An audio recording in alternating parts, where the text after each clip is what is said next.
My channel, welcome to my new blog. So अभी मैं आ चुकी हूँ जोधपुर से सीधा जोधपुर फोर्ट घूमने के लिए। आप देख सकते हो ये रहा मेरे पीछे फोर्ट।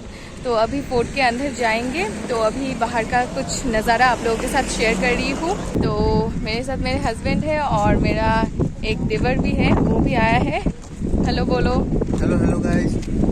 तो गाइस चलते हैं। सो फ्रेंड्स, जोधपुर में स्थित मेहरानगढ़ किला आना बहुत ही ज़्यादा आसान है। आप चाहो तो पब्लिक ट्रांसपोर्ट के ज़रिए भी यहाँ पे आ सकते हो या फिर आप खुद के गाड़ी लेके भी आ सकते हो। तो आज हम लोग आए हैं अपनी 4 व्हीलर में। तो अभी हम लोग जा रहे हैं किले की ओर और रास्ते से जाते समय आप लोगों को बहुत ही ब्यूटीफुल नज़ारा देखने को मिलेगा। आप लोगों को जोधपुर ब्लू सिटी देखने को मिलेगी और साथ ही साथ ऐतिहासिक जोधपुर मेहरानगढ़ किला भी नज़र आएगी। तो अभी हम लोग जा रहे हैं रास्ते से किला की ओर। तो फाइनली अभी हम लोग पहुंच चुके हैं मेहरानगढ़ किला और आई होप आप लोगों को दिख रही है मेहरानगढ़ किला। तो अभी हम लोग अपनी गाड़ी को पार्किंग लॉट में हम लोग पार्क करेंगे। यहाँ पे पार्किंग लॉट भी है। तो आप अपनी पर्सनल गाड़ी लेके आते हो तो यहाँ पे पार्किंग लॉट है। तो ये रहा ये पार्किंग लॉट। तो गाड़ी को पार्क करने के बाद चलते हैं गाइस जोधपुर मेहरानगढ़ किले की ओर। तो किले के ठीक सामने एक बहुत ही ब्यूटीफुल झील है और उसके सामने किला है। बहुत ही ब्यूटीफुल नज़ारा है, आप देख सकते हो। सो ये जोधपुर मेहरानगढ़ फोर्ट घूमने के लिए बहुत सारे फॉरेन कंट्री से भी फॉरेनर लोग आते हैं यहाँ पे ऐतिहासिक चीज़ें देखने के लिए।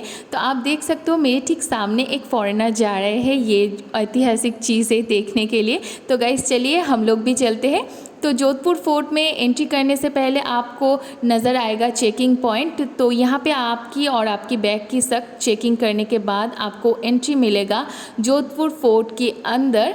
तो अभी हम लोग जा रहे हैं जोधपुर फोर्ट की मेन गेट की ओर। तो ये जोधपुर फोर्ट की मेन गेट है और इसका नाम है जय पोल। तो इसके अंदर एंट्री करने के बाद आपको लेना है अंदर जाने के लिए टिकट। तो अभी हम लोग आ चुके हैं टिकट काउंटर की ओर। तो टिकट काउंटर से टिकट लेने के बाद फिर हम लोग को एंट्री मिलेगी किले के अंदर। तो टिकट की प्राइस सब कुछ यहाँ पे मेंशन किया गया है लिस्ट में। तो पर पर्सन टिकट का प्राइस है 200 रुपीज़। तो टिकट काउंटर की बिल्कुल ऑपोजिट साइड में यहाँ पे गाइड काउंटर है। तो यहाँ से आप गाइड भी हायर कर सकते हो। सो हम लोग एंट्री टिकट ले चुके हैं। तो यहाँ पे फॉरेन कंट्री से जो लोग आते हैं फॉरेन करेंसी को इंडियन करेंसी पे कन्वर्ट करने की भी ऑफिस है यहाँ पे। तो अभी चलते हैं महल की ओर। तो महल की ओर जाने के लिए आप लोगों को यहाँ पे 2 रास्ते मिलेगी। एक आप पैदल भी जा सकते हो, सेकंड ऑप्शन है आप लिफ्ट की हेल्प लेके महल के ऊपर जा सकते हो। बट लिफ्ट का प्राइस चार्जेबल है, 50 रुपीज़ पर पर्सन है। तो ये तो हो गई कुछ ज़रूरी जानकारी और अभी चलते हैं किले के अंदर और आपको दिखाते हैं ऐतिहासिक दुर्ग मेहरानगढ़। तो अभी हम लोग जिस द्वार की ओर जा रहे हैं ये महल का सेकंड गेट है। तो इस द्वार का नाम है डेर कांगड़ा बोल। इसे लखन पोल के भी नाम से जाना जाता है। तो ये पुराने टाइम पे महल का मेन गेट हुआ करता था। तो मेन गेट से एंट्री लेने के बाद हम लोगों का स्वागत होता है राजस्थानी ट्रेडिशनल सॉन्ग से।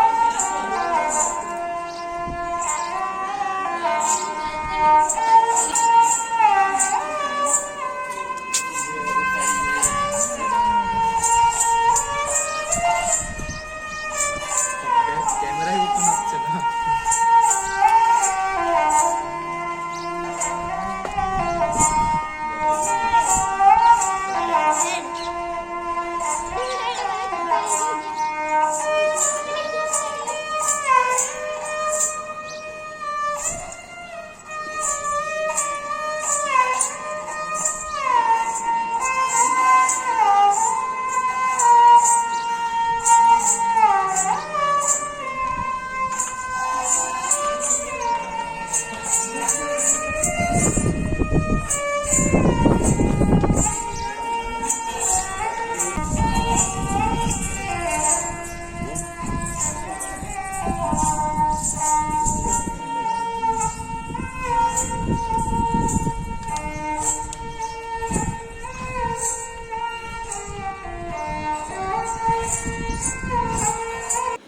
पास में एक तोप है जो कि दुश्मन के ऊपर हमले के लिए तैनात रखी जाती थी और यहाँ से आप लोगों को जोधपुर ब्लू सिटी नज़र आएगी। तो अभी हम लोग पहुँच चुके हैं मेहरानगढ़ की तीसरे मुख्य द्वार के ओर। तो तीसरे मुख्य द्वार से प्रवेश करने के बाद आप लोगों को महल की एक मेस्पराइजिंग सीन नज़र आएगी। तो इस महल का निर्माता जो राजा है उनका नाम है राजा राव जोधा जी और ये एक शापित किले के नाम से भी जाना जाता है। तो अभी हम लोग पहुंच चुके हैं महल की चौथे मुख्य द्वार की ओर और यहाँ पे हम लोगों की फिर से स्वागत होती है राजस्थानी ट्रेडिशनल सॉन्ग से।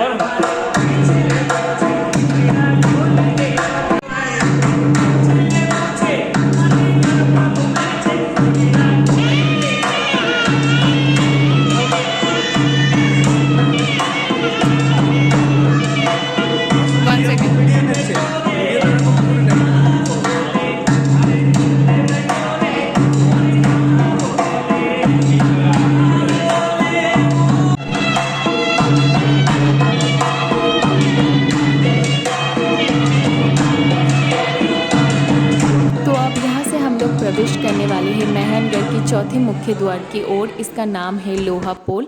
तो लोहा पोल में काफ़ी सारे हाथों के छाप या फिर हाथों के निशान आपको नज़र आएगी। ये उन रानियों के हाथों की छाप है जो सती हुए। तो लोहा पोल को पार करने के बाद यहाँ से शुरू होती है मेहरानगढ़ की राजमहल की। तो यहाँ पे अंदर एक रेस्टोरेंट भी है जहाँ से आप अपनी ब्रेकफास्ट या फिर लंच कर सकते हैं। तो हमने जो 200 रुपये की टिकट लिया था उस टिकट का चेकिंग अब इस चेकिंग पॉइंट पे होगा, फिर आपको अंदर जाने के लिए दिया जाएगा। तो अभी हम लोग प्रवेश करने वाले हैं महल की प्रमुख मुख्य द्वार के अंदर जिसका नाम है सूरज पोल। तो यहाँ से सूरज पोल को पार करने के बाद आपको काफ़ी सारी सीढ़ियाँ पार करने के बाद फिर हम लोग पहुँच चुके हैं फाइनली महल के अंदर। तो मेहरानगढ़ की खास बात ये है इस जगह की बारीक कारीगरी की। तो यहाँ पे जो आसन आप देख रहे हैं इस आसन में भाभी राजा को बिठा के उनका राज तिलक करके उनको राजा घोषित किया जाता था। तो चलिए फ्रेंड्स, अभी हम लोग प्रवेश करने वाले हैं हाथी हौदा खाना में। हौदा मतलब वो राइडिंग सीट जो एलिफेंट की बैक के ऊपर रखा जाता था और उसके ऊपर राजा और महावत बैठा करता था। तो यहाँ पे कुछ पिक्चर्स भी बनाया गया है जिसको देख के आपको समझने में आसानी होगी। इनमें से कुछ राइडिंग सीट ऐसे भी है जो सोने चांदी से बना हुआ है और कुछ ऐसे भी है जो बारीक महीन काम से दर्शाया गया है जो देखने लायक है। तो अभी हम लोग प्रवेश कर चुके हैं पालकी खाना के अंदर और यहाँ पे काफ़ी सारे पिक्चर्स है जिनको देख के आपको पता चलता है पालकी कैसी यूज़ होती थी। तो यहाँ पे काफ़ी सारे पालकियाँ हैं जहाँ पे जिसके ऊपर बहुत ही ब्यूटीफुल डिज़ाइन किया गया है। तो इन सारे पालकियों को रॉयल फैमिली के द्वारा उपयोग में लिया जाता था और यहाँ पे एक स्पेशल पालकी है जिसे कहते हैं डोली। ये रॉयल फैमिली में शादी के दौरान उपयोग में लिया जाता था। तो अभी हम लोग आ गए हैं दौलत खाना चौक। तो चलते हैं अभी दौलत खाना चौक के अंदर और आपको दिखाते हैं कुछ ऐतिहासिक चीज़ें। तो ये जो पालकी आप देख रहे हैं ये पालकी प्योर गोल्ड से बनाया गया है, लकड़ियों के ऊपर गोल्ड का काम किया गया है। तो यहाँ पे काफ़ी सारे और भी इंटरेस्टिंग चीज़ें हैं जो कि बहुत सारे राजाओं की तलवार है, जैसे राजा अजीत सिंह की तलवार है, मुग़ल सम्राट की तलवार है और यहाँ पे ढाल भी है, बंदूक भी है और काफ़ी सारे सोने चांदी के भी चीज़ें मौजूद है जो कि बहुत ही ब्यूटीफुल है यहाँ का नज़ारा। और भी काफ़ी सारे ऐतिहासिक चीज़ें यहाँ पे मौजूद है और काफ़ी सारे राजाओं की मुद्राएं भी यहाँ पे मौजूद है जो कि सोने चांदी का मुद्राएं है। यहाँ पे जो दरवाज़ों पे लॉक लगता है वो भी यहाँ पे मौजूद है, आप देख सकते हो। और काफ़ी सारे बंदूकें भी हैं यहाँ पे। तो चलिए फ्रेंड्स, अभी चलते हैं दरबार की ओर जहाँ पे काफ़ी सारे पेंटिंग मौजूद है जो कि ये पेंटिंग नेचुरल एलिमेंट से बनाया गया है। जो आप यहाँ पे गोल्ड का जो डिज़ाइन देख रहे हैं ये प्योर गोल्ड से बनाया गया है। और भी काफ़ी सारे यहाँ पे पेंटिंग मौजूद है जो कि बहुत ही ज़्यादा खूबसूरत है। तो चलिए यहाँ से आगे बढ़ते हैं और चलते हैं ऊपर की ओर, जहाँ पे काफ़ी सारे देखने की चीज़ें मौजूद है, जैसे कि शीश महल, फूल महल और भी काफ़ी सारी चीज़ें।